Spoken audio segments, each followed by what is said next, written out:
K-12 education. I'll have another question about higher education in a moment.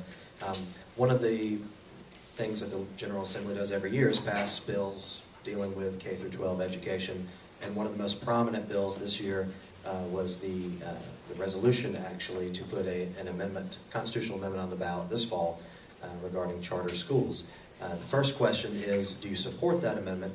And the second question is, what other steps would you like to see the General Assembly take regarding K through 12 education in the future? Now, I was a high school teacher in between college and law school, and I was able to teach in a Pace Academy, a private high school there in Buckhead. And the great thing about teaching at Pace was that my entire focus was on teaching the child in the room.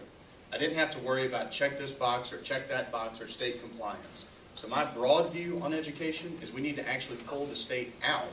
Title 22, which is the state education charter, is way too thick. We need to just start reducing it and letting schools run themselves so that teachers can do what they do best, which is teach children. I'm honored to say that the Georgia Chamber of Commerce called me and asked me to help support the fight for charter schools when it was before the Supreme Court. We wrote the brief in favor, and we were one justice shy of having the law upheld.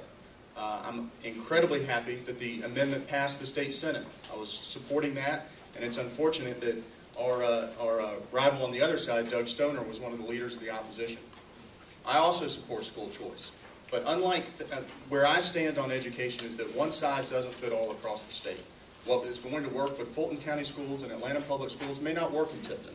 And that's why we need to give parents, we need to give school districts, and we need to give teachers, but most importantly parents, as many options as they can have to educate their children, whether that's vouchers, whether that's cyber learning, whether that's career academies and vocational education. One size doesn't fit all in Georgia, and I trust the parents of Georgia to establish policies at their schools and at their place that work.